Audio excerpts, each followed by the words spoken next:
Buenas tardes. Gracias a todas las personas que están participando de este webinar. Le habla el doctor Carlos Rodríguez Díaz. Agradezco la invitación del doctor José Capriles y su equipo de trabajo a compartir con ustedes una de las áreas de trabajo a donde he estado dedicando gran parte de mi energía durante los pasados años. Espero que puedan estar escuchando adecuadamente y disculpen los minutos de atraso, tuvimos un problema técnico. Vamos a comenzar la presentación. El contenido debe presentarse en cerca de 30 a 40 minutos. Luego tendremos una sesión de preguntas. Las personas que nos acompañan desde el espacio web podrán hacer preguntas por escrito utilizando la plataforma donde están observando.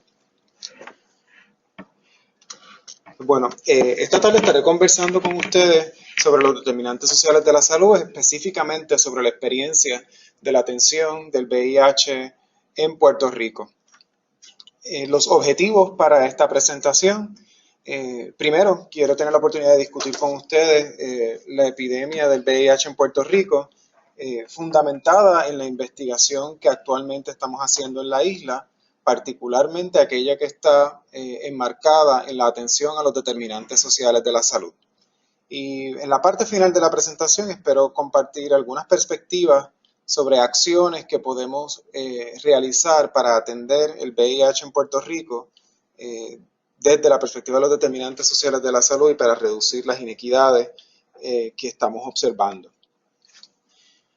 Quiero comenzar hablando de Puerto Rico y planteándonos como en muchos contextos entienden a Puerto Rico, como una isla caribeña, como una mezcla, una cultura que es la mezcla de los taínos, los españoles y los africanos, y como un estado libre asociado de los Estados Unidos de Norteamérica. Estos tres asuntos son importantes y operan transversalmente en los asuntos de salud y cómo nosotros entendemos los aspectos sociales que inciden en la salud. Primero, nuestra posición geográfica puede ayudarnos a entender muchos de los asuntos de salud que nos afectan. Y en el caso del VIH, ciertamente no es un asunto relacionado a posicionamiento geográfico respecto a asuntos ambientales, pero sí vamos a contextualizar cómo la región del Caribe ha sido desproporcionalmente afectada por el VIH.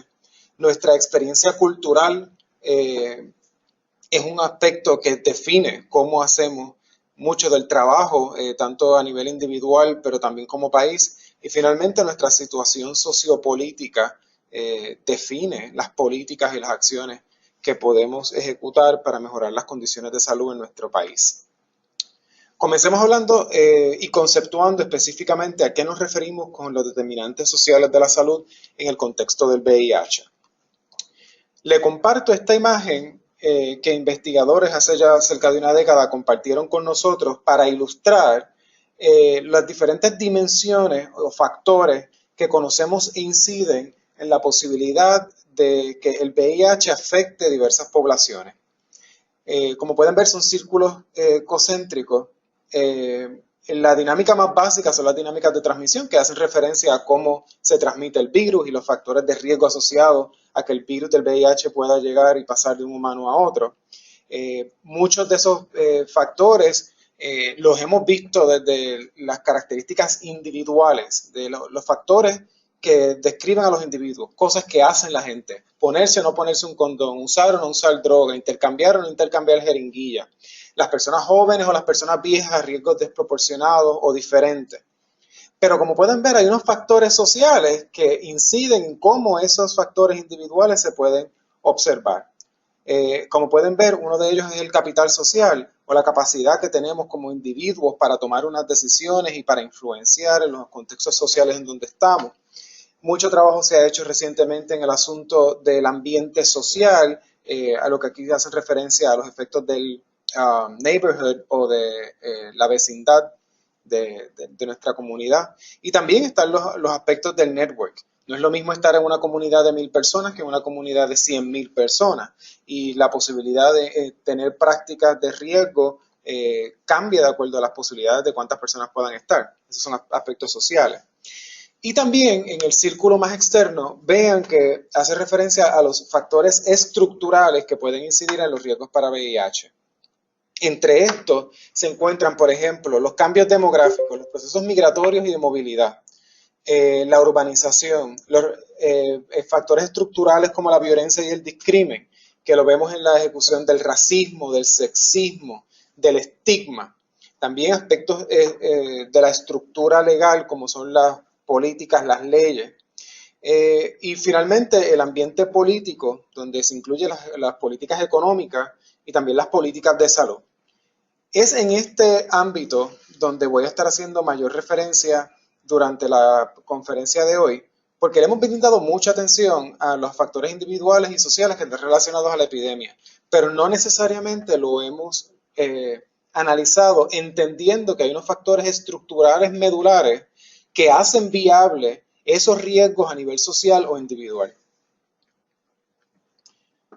Para también hacer referencia a un vocabulario común, le comparto definiciones específicas de las inequidades en salud, disparidades en salud y la equidad en salud. Inequidades en salud y disparidades en salud no son lo mismo. Con frecuencia hablamos de disparidades en salud diciendo, bueno, pues a los latinos le puede ocurrir más esto que a los afroamericanos. Y ciertamente eso lo que implica es que hay un grupo que desproporcionalmente está afectado en comparación con otro. Pero para referirnos a una inequidad, tenemos que observar cuál es la causa de esa disparidad. Cuando la causa de esa disparidad se refiere a un asunto que fundamentalmente es estructural o que es social, estamos hablando de inequidades en salud. Ciertamente hay muchas disparidades que no necesariamente son inequidades en salud y hay factores que determinan la salud de la gente que no necesariamente son sociales. Durante la conferencia de hoy vamos a estar haciendo referencia a los determinantes sociales de la salud. No con esto estamos ignorando que hay características individuales, por ejemplo, tener una característica fisiológica particular o una predisposición genética que puede determinar cómo un individuo puede estar o mantenerse en salud. Hoy vamos a hacer referencia a los factores sociales que van a incidir en cualquiera de las personas en un contexto particular, independientemente de cuáles puedan ser otros determinantes individuales para su salud. Aquí también le comparto definiciones de los determinantes sociales, de lo que son los determinantes sociales de la salud. Los determinantes sociales de la salud, una forma que a mí me gusta compartir para que la gente entienda mejor a lo que nos referimos, hace referencia a aquellos factores que pueden ser controlados por la política y que con mucha frecuencia son los responsables de las diferencias que vemos en los resultados de salud de diferentes grupos y poblaciones. Típicamente los determinantes sociales de la salud están formados por la distribución desigual de la riqueza o el dinero, el poder y los recursos que tenemos que a su vez influyen en las determinaciones de política de los países. Este marco referencial de los determinantes sociales de la salud nos ayuda a entender las inequidades en salud y el impacto de las injusticias sociales en la salud. Esta es una de las formas gráficas en que con frecuencia se describen los determinantes sociales de la salud. Como pueden ver, a pesar de que en los últimos años hemos conversado muchísimo, en la última década ha sido como un boom de hablar de determinantes sociales de la salud. Llevamos varias décadas con un acercamiento a entender que hay factores sociales que inciden en la salud de las personas y que no son solamente factores constitutivos del individuo los que definen la posibilidad de que nosotros estemos saludables. Este modelo fue una de las primeras ilustraciones donde nos comparten el efecto que tienen algunos de estos factores sociales en la salud de los individuos. El círculo más externo señala algunos de estos determinantes, incluyendo la producción agrícola y de alimentos, la educación, el empleo, que no es solamente estar empleado, sino también tener un buen ambiente de trabajo, el agua y la salubridad del agua, los sistemas de servicios de salud y la vivienda. La investigación de la última década nos ha evidenciado que hay muchos otros determinantes sociales de la salud y algunos de ellos te voy a estar haciendo referencia, pero medularmente a estos son los que hacemos referencia cuando hablamos de las condiciones en las cuales la gente vive, trabaja y juega. Este otro modelo para explicar los determinantes sociales de la salud es propuesto por los Centros para el Control y Prevención de Enfermedades, CDC, y en el extremo del color crema más claro, ahí se ven los determinantes estructurales de la salud, o lo que aquí llaman el contexto socioeconómico y político. Y vean que hace referencia a los sistemas de gobernanza, a las políticas, que ya sean de macroeconómicas o de salud, así como los valores culturales y las normas sociales. Entonces, la estructura, este es el fundamento donde ocurren muchas otras cosas, porque es con estas políticas, con nuestra cultura, con nuestras normas sociales, que elaboramos las políticas de educación, de empleo, de ingresos, y que en este contexto se observan las características del embodiment, que nosotros hacemos embodiment de ellas, de nuestro género, sexo, de nuestra identidad racial o étnica. Y es con esto que hacemos nuestros sistemas de salud y que se mezclan a su vez con los factores psicosociales, conductuales y biológicos que caracterizan a los seres humanos. Este modelo propuesto por Bambra y colegas plantea nuevamente en el extremo del color gris más intenso, es el sistema económico y político y de donde salen pues, las políticas del Estado, de las organizaciones y de las estructuras. Y vean abajo que hace referencia a los niveles de intervención macro, meso o individual. Uno de los grandes retos que hemos tenido en la salud pública durante los últimos años es que hemos hecho mucha intervención a nivel individual, que a pesar de que seguimos hablando de que la salud es pública y que estamos atendiendo poblaciones o comunidades y grupos, mucha de la intervención es a nivel individual, de que la gente escoja bien los alimentos, de que hagan actividad física, de que conversen con su médico. Sin embargo, donde deberíamos estar haciendo intervenciones para cambiar la posibilidad de que la gente pueda o estar más saludable o que los riesgos se disminuyan desde una perspectiva estructural es a nivel macro. Y las intervenciones a nivel macro tienen la posibilidad de tener un impacto en la reducción de esas inequidades en salud, creando condiciones favorables para la salud. Ahora volvamos a hablar de Puerto Rico. Y aquí le hago un resumen bien breve y rápido de la historia de Puerto Rico. Desde la llegada de Ponce de León a nuestra isla, con la presencia de los taínos, pasando por la explotación de los africanos en nuestra isla, experiencias de guerra, experiencias de modelos diferentes de coloniaje con España y con los Estados Unidos, hasta la creación del Commonwealth o del Estado Libre Asociado, un desarrollo económico importante y lo que hoy llamamos crisis económica. Ciertamente, un elemento esencial que tenemos que considerar cuando hablamos de los aspectos estructurales que afectan la salud de nuestro país y que por ende también afecta la atención que le hemos brindado al VIH es nuestro estatus colonial. Y podríamos tener muchas discusiones de si estamos de acuerdo o no en que Puerto Rico es una colonia o no, pero ciertamente estamos ante condiciones y particularmente acciones políticas recientes evidencian que no tenemos la capacidad de nosotros tomar decisiones independientes desde la mirada de quien en este momento es el imperio, ¿no? No es que nosotros no las tengamos, pero no nos están reconociendo la capacidad de hacerlo y nos están diciendo cómo hacer las cosas. Si no es eso un modelo de coloniaje, pues no sé qué mejor podría ejemplificarlo. En ese contexto, en las últimas 2 décadas hemos visto también unos cambios poblacionales muy particulares y aquí esta gráfica está hecha de forma que podamos ver acentuados unos cambios poblacionales. Pero como podemos ver, básicamente la proyección es que en Puerto Rico, en un par de años, tengamos la misma o menos población que teníamos en Puerto Rico en el 1990.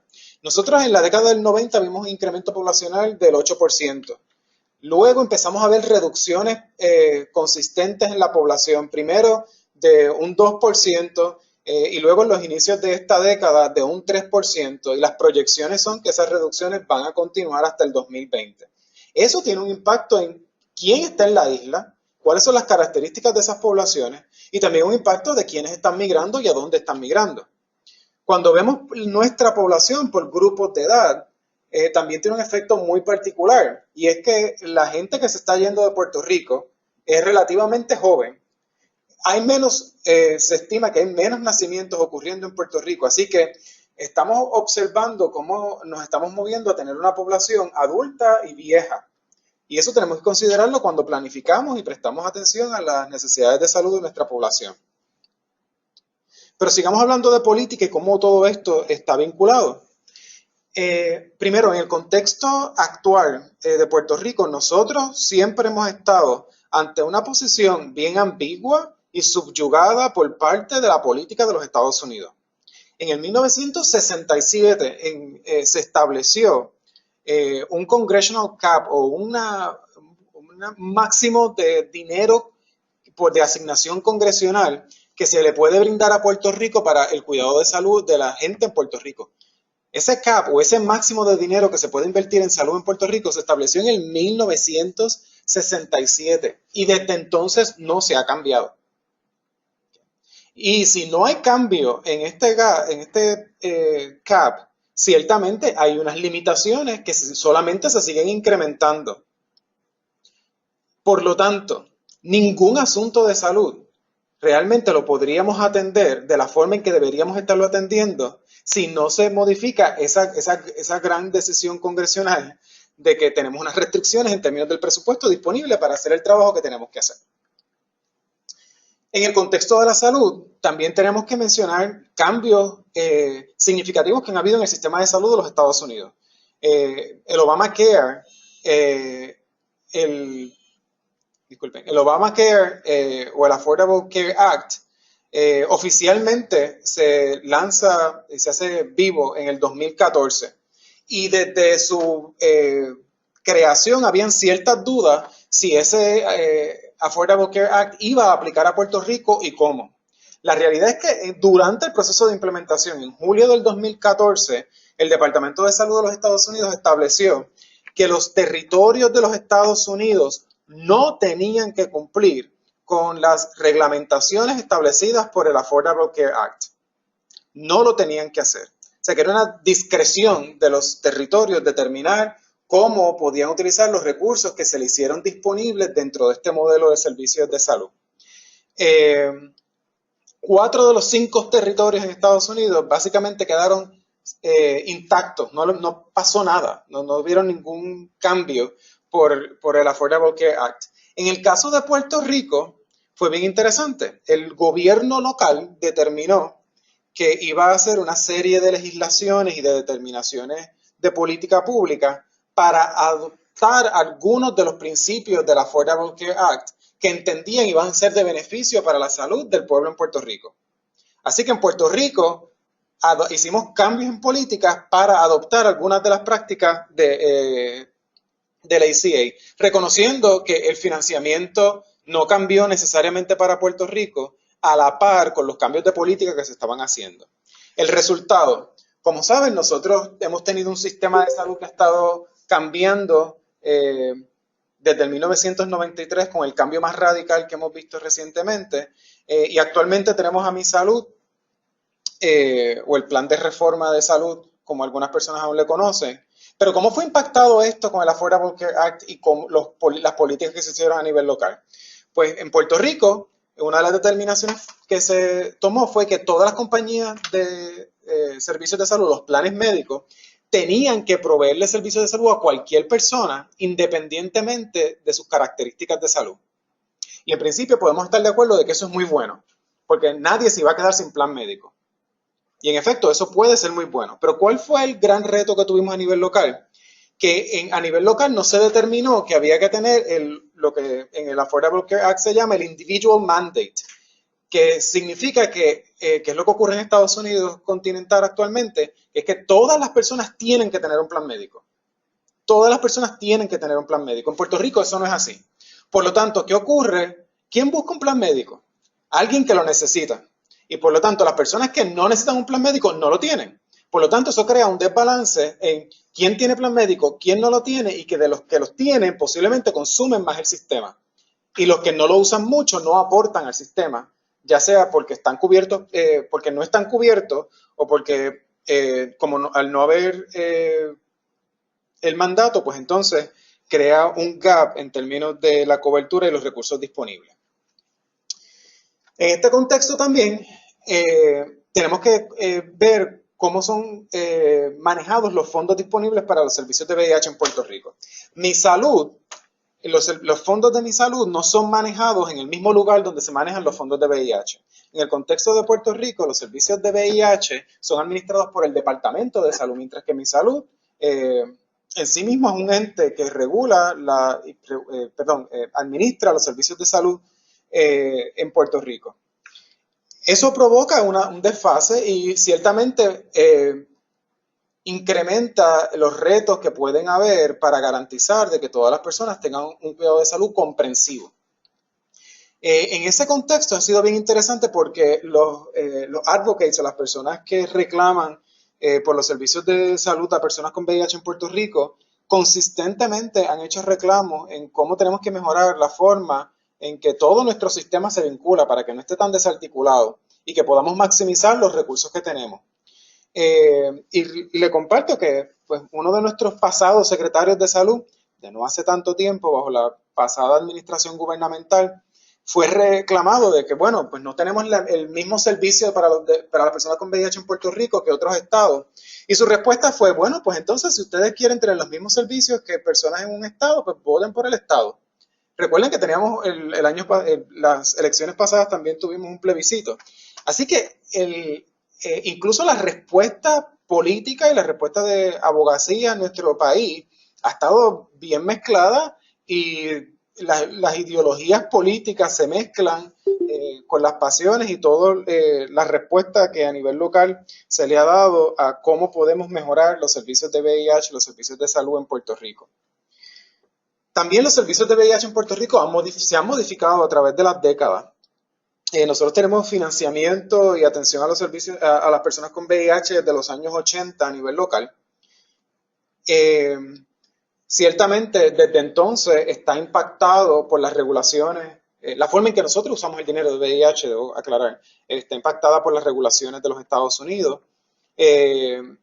Uno de los impactos que más hemos observado y lo estamos observando justo ahora es cómo se han priorizado las áreas que reciben financiamiento para prestar servicios o lo que se le llaman los Emergency Metropolitan Areas. En el caso de Puerto Rico, inicialmente teníamos 3, ahora tenemos una. Eso ha impactado en la forma en que se organiza y se manejan los recursos disponibles para las personas con VIH.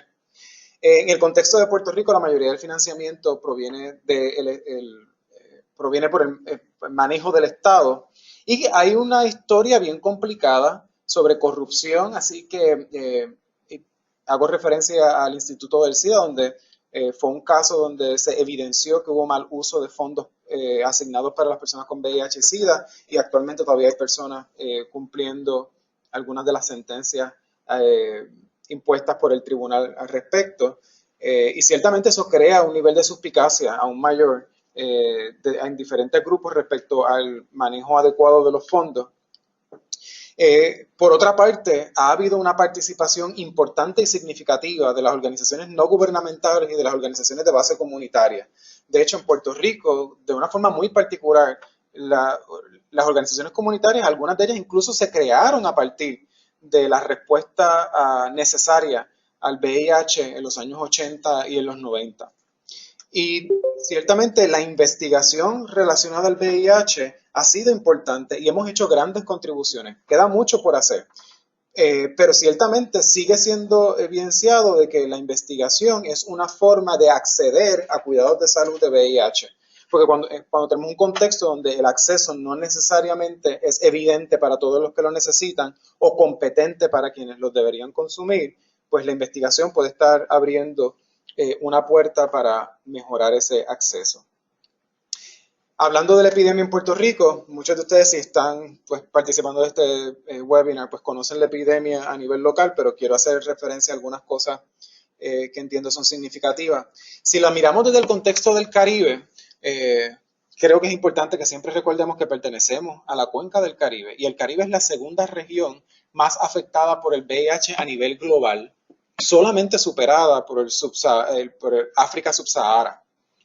Así que cuando escuchen a personas que plantean el distanciamiento del VIH como una cosa que pasa lejos, recordémonos que en nuestra isla y en nuestra vecindad estamos desproporcionalmente afectados por la epidemia. En comparación con el contexto de los Estados Unidos, Puerto Rico es una de las 12 ciudades donde más ha impactado la epidemia y por lo tanto se ha establecido como una de las áreas de prioridad para servicio. En el contexto norteamericano, también los hispanos latinos, se estima que uno de cada 52 latinos en algún momento va a tener VIH. Cuando vemos los hispanos latinos que viven en Puerto Rico, la posibilidad de infectarse con el VIH aún es mayor. Así que incluso cuando nos comparamos con nuestros compas latinos y hispanos en el contexto norteamericano, nuestra posibilidad de infectarnos acá en la isla es mayor. A nivel local, la evidencia que tenemos es que se han identificado más de 46.600 casos o personas diagnosticadas con VIH-Sida, la mayoría de los cuales han muerto.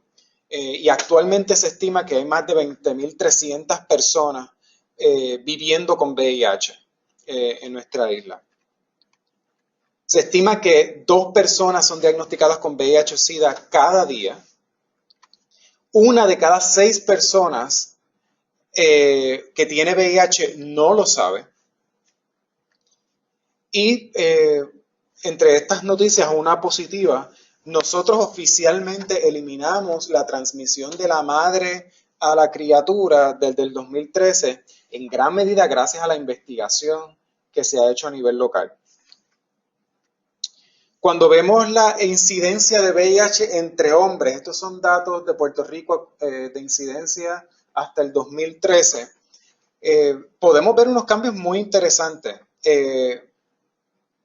Mucha de la investigación que se ha hecho en Puerto Rico y de las discusiones públicas que se han tenido es referente a VIH y el uso de droga intravenosa, y ciertamente en los 90 y hasta principios de este siglo era la causa principal de infección. Los reportes que tenemos ahora establecen que la causa principal de infección entre hombres es el sexo con otros hombres sin protección, seguido por la transmisión sexual con mujeres. Ese incremento entre hombres que tienen sexo con hombres ha sido de 126% durante la pasada década. Esto es un incremento bien significativo. Y si observamos estos últimos años, estamos viendo un shift o un cambio epidemiológico, una epidemia que estaba principalmente definida por la transmisión de uso de droga intravenosa, una epidemia de transmisión sexual. También el contexto de cuidado de salud, y para entender cómo los determinantes sociales impactan la epidemia, una de las primeras miradas que podemos ver es el sistema de salud. Y el sistema de salud se supone que esté facilitando a que personas que estén a riesgo de VIH puedan hacerse la prueba. Si saben que son VIH positivos, puedan enlazarse en cuidado, que si se enlazan en cuidado, se mantengan en cuidado, utilicen los medicamentos disponibles y que logremos el objetivo de los medicamentos, que es reducir la presencia del virus a un nivel no detectable. Esto es lo que se le llama la cascada de cuidado, y estos son los datos para Puerto Rico. En principio, déjeme compartirle que no deberíamos tener una cascada, porque el hecho de llamarle cascada es porque cada una de estas columnas va hacia abajo. En un contexto ideal, no habría cascada porque todas las personas que viven con VIH lograrían estar no detectables. Pero lamentablemente en Puerto Rico, los datos que les estoy compartiendo establecen que de las personas viviendo con VIH, el 70% de ellos logran entrar a cuidado médico, y de esas, la mayoría entra a retención a cuidado médico, o sea que se mantiene yendo a su médico. De esas, el 87% están tomando medicamentos antirretrovirales, y de estos, 3/4 partes logran supresión viral. Y en general podríamos decir, bueno, esto está chévere, pero la realidad es que tenemos que menos de la mitad de las personas que viven con VIH están logrando el objetivo de una carga viral no detectable. Hay un trabajo interesante que hacer para cambiar esta cascada. Igual debo decir que en comparación con otros territorios a nivel global y con los Estados Unidos, nuestra cascada es más prometedora. Hay esta evidencia es positiva cuando lo comparamos con otros espacios. Y no es que sea buena, pero es menos mala. Hablando de VIH, entiendo que es esencial que hablemos de estigma, porque si estuviéramos hablando de diabetes o cáncer, tal vez incluso habrían unos sentimientos de afecto o de empatía diferentes. Todavía cuando hablamos de VIH, primero hablar de VIH resulta como algo que para alguna gente es importante y para otros no. Y está altamente estigmatizado. Y está estigmatizado porque tiene en común unas causas de inequidad similares a otras inequidades sociales, de género o relacionadas a la sexualidad. Es algo que resulta incómodo hablar. ¿Okay? ¿Y por qué es eso? Porque todavía le adscribimos a las poblaciones que están a un riesgo mayor de infección la responsabilidad de la transmisión del virus. Todavía hablar de VIH para algunas personas es continuar hablando de usuarios de droga intravenosa, de hombres que tienen sexo con hombres gay o de trabajadoras sexuales, y se asume que estas son las poblaciones que están inyectando la epidemia consistentemente. Y se nos olvida mirar que estas poblaciones son poblaciones que pueden estar en un riesgo desproporcionado precisamente por el estigma y por lo que socialmente estamos haciendo o no haciendo para crear mejores condiciones para la salud de estas poblaciones.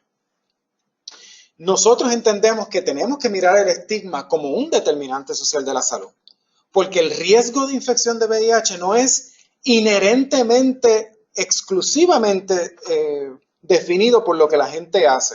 Porque bien podríamos decir, bueno, si se pusieran condones, pues se reduciría el riesgo. Pero ¿qué estamos haciendo para que la gente sepa dónde encontrar condones? Que los usen bien, que los usen consistentemente.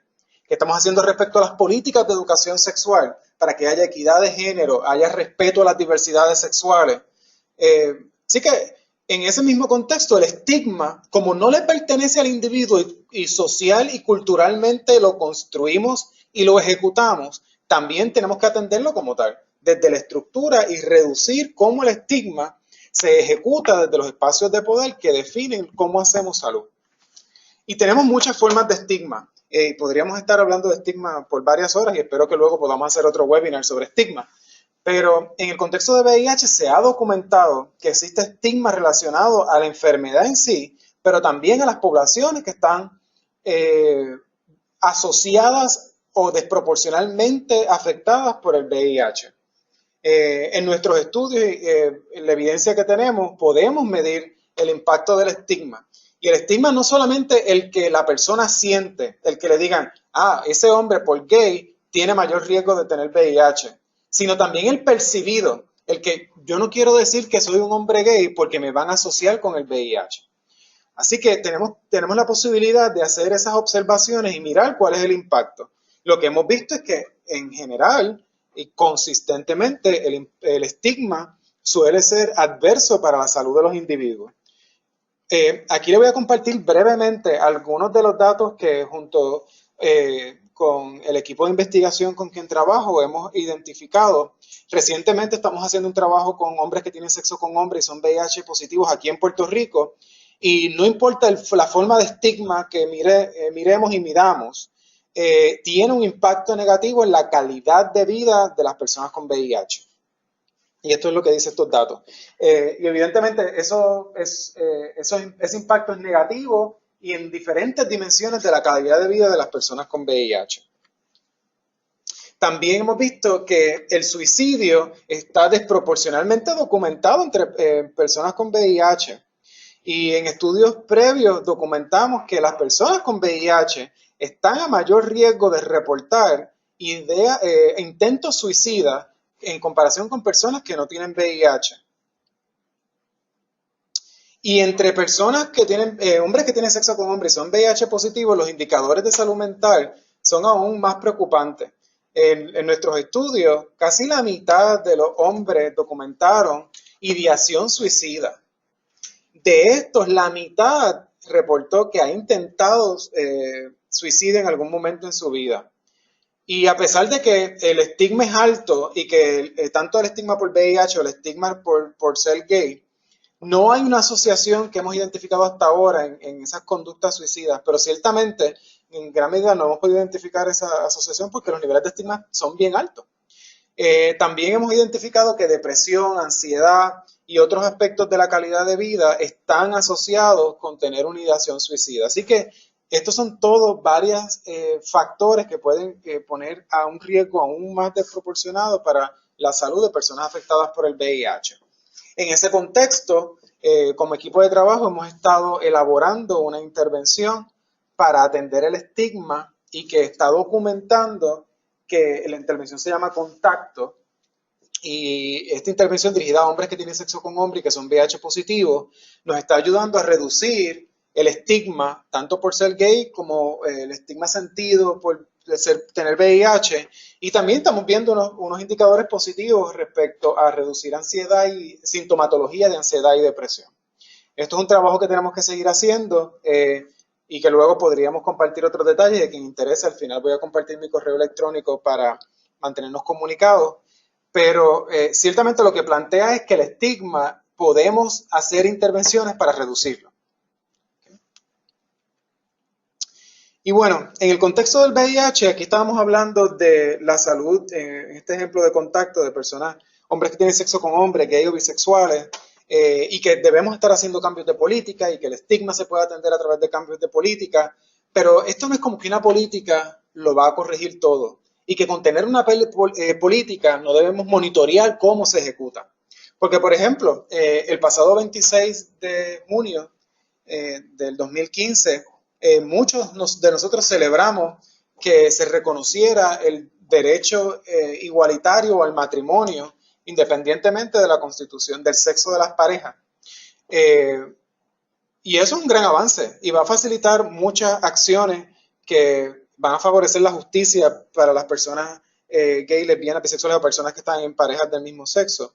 Sin embargo, no lo es todo. Hay muchas otras políticas que tenemos que seguir moviéndonos a trabajar, y en el contexto de salud de VIH y salud de personas LGBT, hay muchas de las intervenciones que tenemos que hacer para que este cambio de política se pueda observar en nuestras interacciones en términos de cuidado de salud.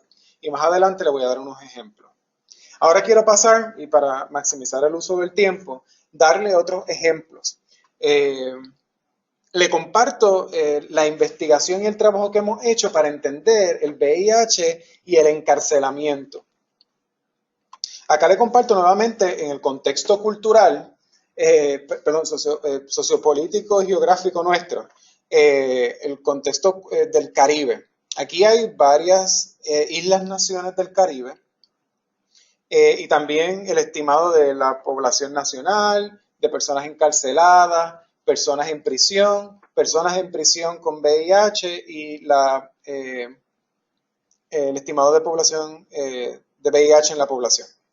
Y un análisis que hice con una colega, estábamos mirando estos datos y decíamos, oye, pero ¿dónde es que está la mayor cantidad de personas con VIH encarceladas en nuestra región? Y dijimos, bueno, pues vamos a pensar en aquel país donde haya la mayor cantidad de personas en la cárcel, porque entre más personas per cápita en la cárcel haya, pueden haber más personas con VIH. Puede ser el caso de St. Kitts and Nevis, pero en St. Kitts and Nevis no es donde más personas con VIH hay en la cárcel. Así que miramos, bueno, pues, ¿qué tal si consideramos donde mayor prevalencia hay a nivel poblacional de personas con VIH? Y ese es el caso de Belice, donde está la prevalencia de VIH más alta en la región, que es 2.4, pero ahí tampoco es donde hay más confinados con VIH. ¿Dónde es que hay más confinados con VIH en el contexto del Caribe? Con los datos que teníamos disponibles a este momento. Es en Puerto Rico. ¿Y por qué ocurre eso? Nuevamente, son nuestras políticas sociales de cómo estamos atendiendo otros problemas. Y específicamente cuando nos comparamos con otros contextos regionales, la mayoría de la gente que está en la cárcel en Puerto Rico ha tenido historial de uso problemático de droga. Y es el uso problemático de droga, lo que sabemos, explica muchos de los casos de VIH. Así que es por nuestra política de criminalizar el uso de droga que tenemos muchas personas con VIH en las cárceles. Y técnicamente esto convierte nuestras cárceles en centros de cuidado de salud. Porque no es tan solo el VIH, es el trastorno adictivo y todo lo que está relacionado a eso, que incluye complicaciones en otros aspectos de salud mental y salud física. Cuando miramos las características de la gente que está en cárcel en términos del cuidado, los datos que teníamos disponibles hasta el 2011 plantean que la mayoría de la población correccional en Puerto Rico tiene historial de uso de droga. Y de esos que son VIH positivos, es el 7% de la población de hombres adultos y el 14% de la población de mujeres. De todos esos, el 50% cumple con los criterios que en aquel momento habían establecido para el uso de medicamentos antirretrovirales y la mayoría de ellos estaba en cuidado. Así que aunque podemos estar pensando, bueno, pues está terrible que tengamos tanta gente con VIH en las cárceles en nuestro país, sí, es terrible y es terrible las políticas punitivas que estamos ejecutando, pero también esto habla de una oportunidad que tenemos, porque si identificamos a estas personas en cárcel, le podemos iniciar tratamiento, debemos poder continuar ese tratamiento en la comunidad cuando reingresen a su comunidad y utilizar la cárcel como un espacio donde podamos maximizar los servicios de salud.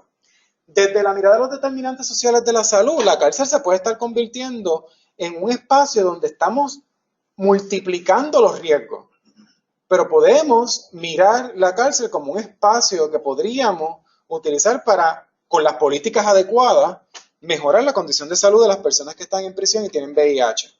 Por ejemplo, en el 2011 nosotros hicimos un estudio donde se documentó que puede tomar hasta en promedio 4 años en que una persona salga de la cárcel con VIH y que se integre a los servicios de VIH a nivel comunitario. 4 años. En el contexto de VIH es demasiado tiempo.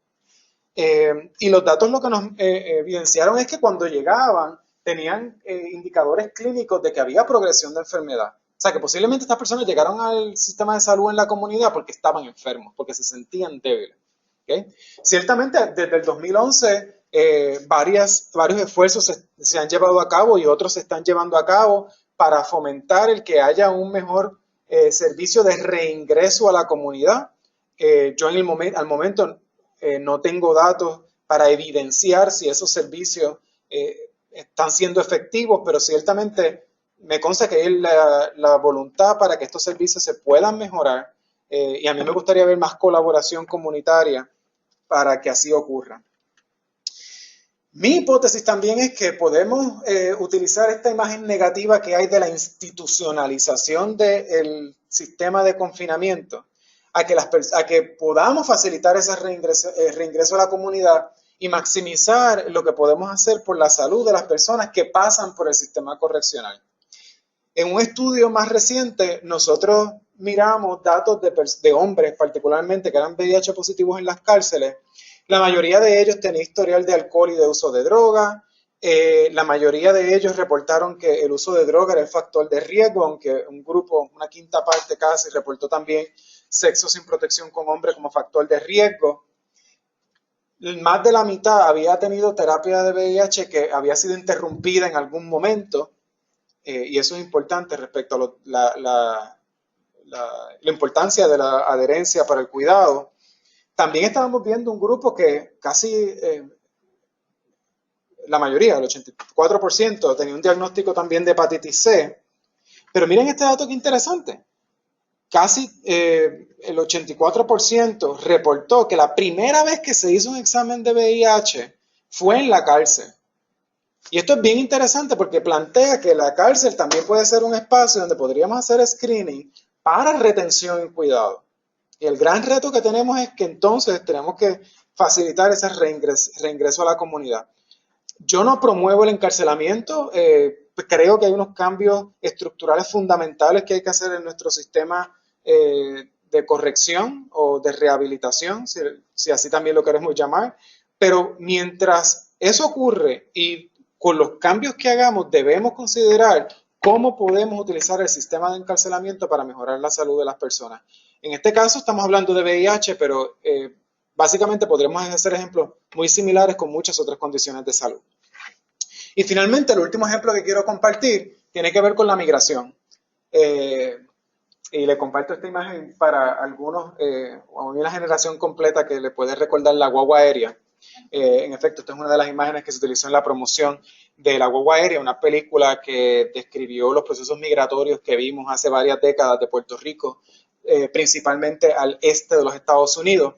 muy similar a lo que estamos viendo actualmente, pero tenemos que considerar que la migración está teniendo un impacto en VIH, la epidemia del VIH a nivel local y en los Estados Unidos.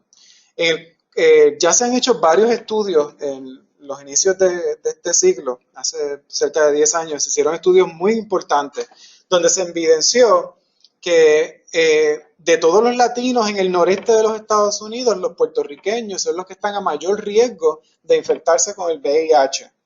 Y que a pesar de que nosotros somos una parte pequeña de todo lo que representa ser hispano o latino en el contexto de Estados Unidos, somos uno de los grupos más grandes que está afectado por el VIH a nivel nacional.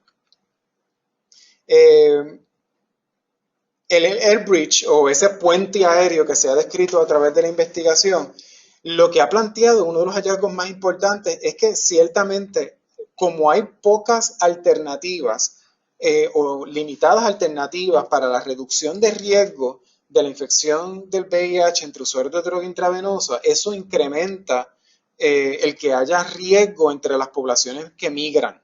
¿Okay? Y estos son datos que evidencian a través de la investigación los aspectos relacionados a la infección con VIH y el uso de droga intravenosa. Actualmente estamos interesados en estudiar cómo la transmisión sexual también está siendo impactada o se puede describir en este proceso de migración y de utilizar el puente aéreo. Y finalmente quiero compartirles pues lo que yo considero son unos rayos de esperanza de que hay trabajo que nosotros podemos hacer que cambie la realidad de la epidemia del VIH a nivel local y que son cambios estructurales atendiendo los determinantes sociales de la salud. Y entre ellos, primero, las respuestas que tenemos que hacer para reducir las inequidades relacionadas al VIH a nivel local requieren que trabajemos juntos. Sector gubernamental, no gubernamental, comunitarios y las poblaciones afectadas por el VIH, tenemos que trabajar juntos en esta respuesta. Nadie es el experto único en este proceso y lograr cambios a nivel poblacional y comunitario sin trabajar con las comunidades, desde mi perspectiva, es irresponsable.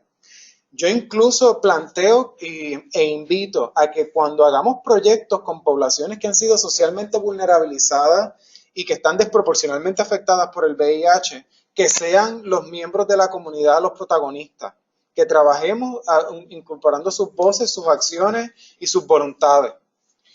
Requiere además que cuando hagamos intervenciones, ya sea de política pública o intervenciones de salud pública que van desde lo individual, lo social y comunitario, que hagamos adaptaciones o creemos intervenciones que sean culturalmente competentes.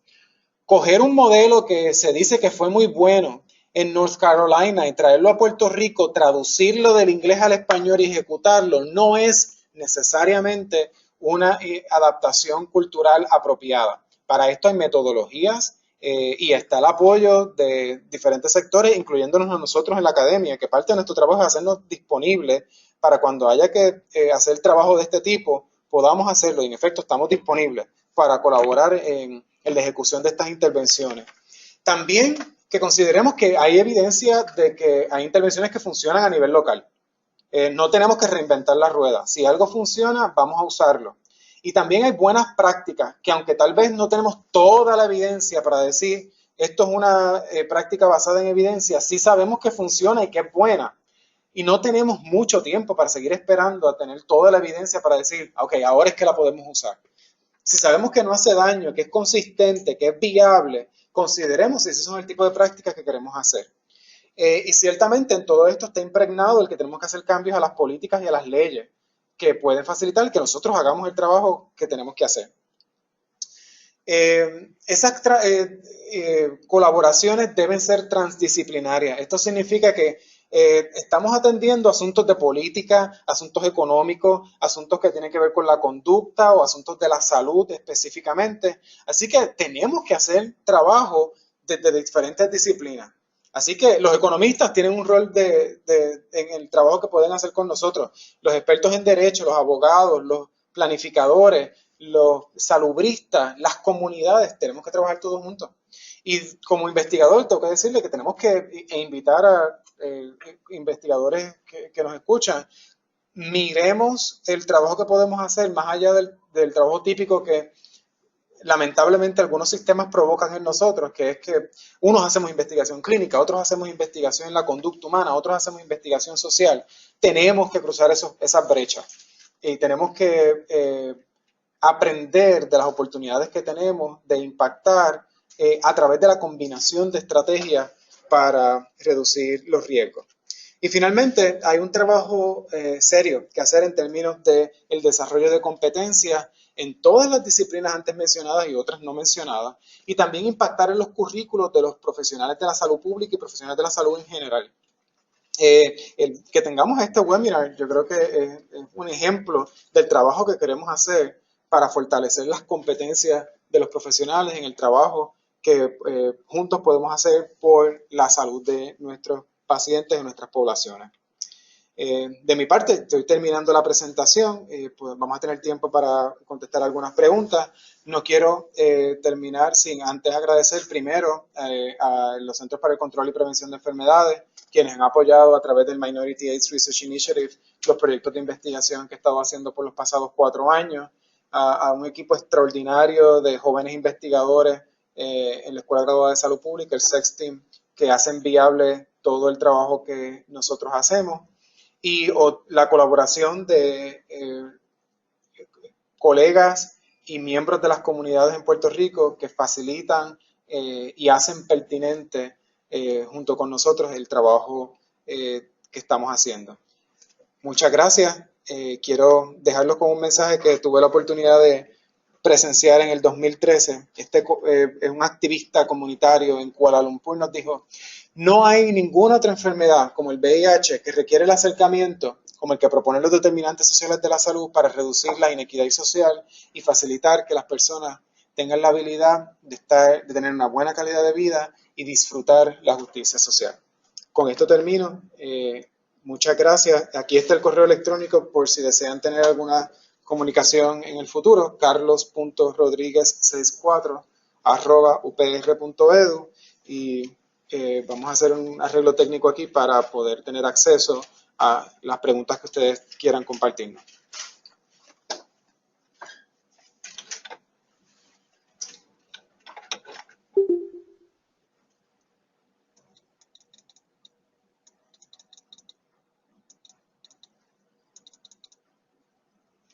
Si quieren hacer alguna pregunta, en la pantalla donde están a la derecha, en la parte inferior, donde dice chat, puede escribir su llamada, puede escribir sus mensajes en texto y nos los envía y nosotros los podemos ver. Y si no tiene alguna pregunta o quiere compartir algún comentario, también puede hacerlo.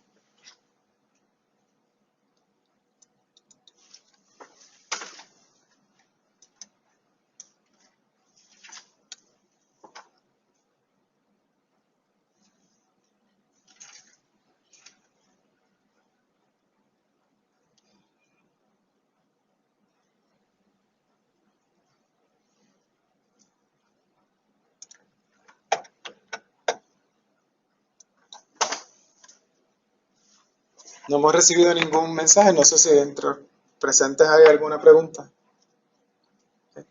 Era solamente... Tenemos una pregunta que voy a repetirla. Sí, dime. Bueno, básicamente el acceso a estas poblaciones que son en alto riesgo, ¿cómo, en términos de investigación, cómo propones como que uno accesarla? Porque yo sé que es bastante difícil uno tratar de recruit participants, por ejemplo, específicamente está con el estigma que hay. Tenemos una pregunta acá en el salón donde se realizó el webinar, que muy buena, gracias, la voy a repetir. ¿Cómo podemos acceder a las poblaciones que están a un riesgo mayor? En el caso de la compañera lo pregunta para la investigación, yo quiero añadirle también para los servicios, porque si es difícil hacer investigación con estas poblaciones, también es difícil accederlas para servicios. Yo creo que mi invitación sería primero, no considerarnos como que no pertenecemos a la misma comunidad. ¿Okay? No hacer un trabajo desde somos extraños y diferentes, y más bien desde la solidaridad, de que podemos trabajar juntos con esto. Yo creo que una de las estrategias muy buenas es acercándonos a las comunidades, hablando, preguntando cuáles son las necesidades, Hay comunidades que son de difícil acceso porque no es como que están por ahí con un sombrerito rojo que uno dice, ah, pues ahí es que está. Pero entonces en los servicios tenemos que preguntar mejor, ¿verdad? Hay alguna gente que dice, yo le doy servicio igual a todo el mundo, pero es que realmente no le preguntan a la gente qué son. ¿Okay? Si tú no me preguntas a mí que yo soy un hombre gay, yo no necesariamente te lo voy a decir. Así que tenemos que preguntar para recibir información que podemos utilizar para una intervención. De igual forma, sabemos que hay grupos que, hablemos por ejemplo de las personas transgénero y transexuales, que no son muchas personas visibles, pero sí hay algunas organizaciones y hay profesionales e investigadores que tienen experiencia en trabajar con estas poblaciones. Pues yo pensaría que una manera adecuada puede ser acercarnos con esa gente que ya nosotros conocemos, que aunque no son necesariamente personas trans, pueden accesarnos o brindarnos acceso a las personas trans. Claro, claro, y ciertamente cuando hagamos diseminación de hallazgos, tenemos que compartir los datos con la comunidad. Y si estamos haciendo servicios, pues no asumir, por ejemplo, que poner un anuncio en internet va a reclutar a la gente que nosotros queremos, o que tenemos que ir a una barra para poder reclutar a hombres gay, o que... sí. Join o algo así para... Claro. Sí que tenemos diferentes alternativas, podemos usar las voces expertas, pero sobre todo las voces de la comunidad, para que nos ayuden a nosotros a ya sea reclutar para servicios o para la investigación. Hicieron una pregunta en el chat, si esta presentación va a estar disponible para guardar. Les sugiero que me envíen un correo electrónico y yo con gusto se la envío. Mi correo electrónico, carlos.rodriguez64upr.edu. Esto de las incarcerated communities, en Puerto Rico es la que están las cárceles de mujeres aparte. Open, sí. Hay otra pregunta acá que estamos atendiendo, disculpen. ¿Se ha encontrado el mismo fenómeno que se encuentra en los hombres que en las mujeres?